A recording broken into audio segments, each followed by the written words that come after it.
헌법 부정하는 역사 왜곡 교과서 묵과할 수 없습니다.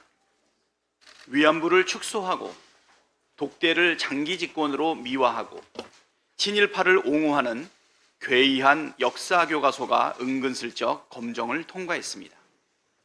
누가 봐도 분명한 역사 쿠데타 시도입니다.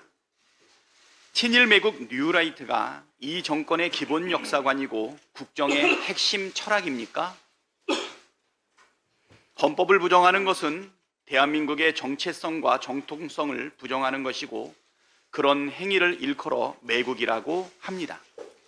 매국 행위를 하는 자를 매국노라고 합니다. 이 정부의 매국노가 얼마나 판을 치고 있길래 친일 굴종 외교로 일관하고 중요한 것은 일본의 마음이라고 주장하며 아예 일본 정부가 역사 왜곡 교과서를 펴내는 것까지 따라하고 있는 것입니까? 이러다 교과서에 독도는 일본 땅, 동해는 일본 해라고 표기할까 두렵습니다. 미래 세대들을 왜곡된 역사 인식으로 쇠뇌시켜 식민 지배를 합법화하고 대한민국의 정통성과 정체성을 말살하려는 의도가 아닌 이상 이런 역사 왜곡 교과서가 검정을 통과할 수 없습니다. 정부는 즉시 검정을 취소하고 책임자를 문책하십시오. 헌법을 수호할 책무를 지닌 윤석열 대통령도 이번 사태에 대해 직접 국민께 해명하길 바랍니다. 독도 지우기, 원인 제공은 누가 하고 있습니까? 일본 방위상이 우리 정부에 독도 방어 훈련을 일절하지 말라고 주문한 사실이 밝혀졌습니다. 지난해 광복절을 앞두고 독도 인근 해상에 일본 군함이 나타나 우리 군의 함정과 항공기가 출동했던 사실도 뒤늦게 드러났습니다. 이뿐만이 아닙니다. 일본 해상보안청 순시선이 독도 인근 해상에 수시로 출몰하고 있습니다. 지난 2022년과 2023년에 80차례 이상, 올해 들어서만 60차례 가까이 출몰했다고 합니다. 우리 정부의 대일 저자세 굴종 외교가 아니었다면 일본이 저렇게 노골적으로 나올 수 있겠습니까? 독도 방어 훈련도 비공개로 하고 규모도 대폭 줄였습니다. 그래놓고 대통령실은 있지도 않은 독도 지우기를 왜 야당이 의심하는 것인지 저희를 묻고 싶다고 적반하장격으로 나오고 있습니다.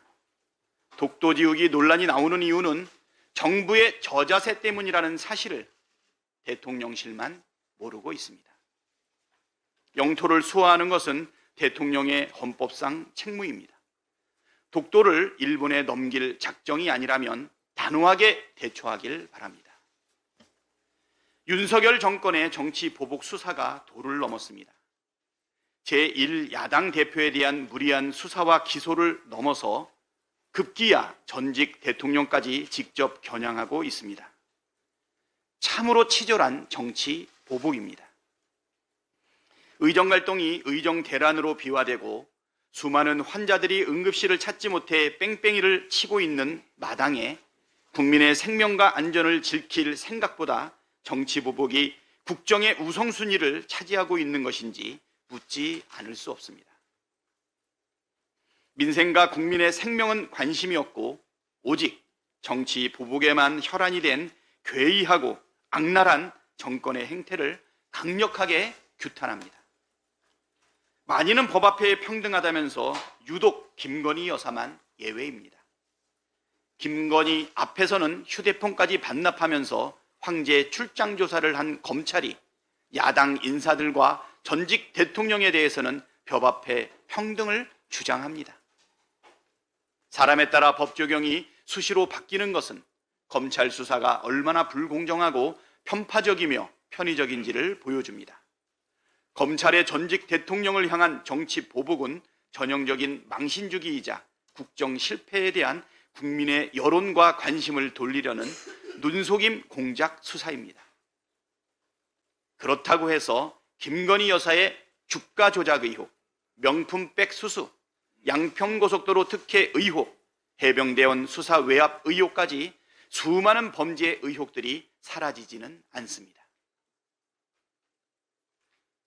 또 그렇다고 의정 갈등으로 정권에 대한 국민적 비난 여론이 높아지는 것을 무마시킬 수도 없습니다.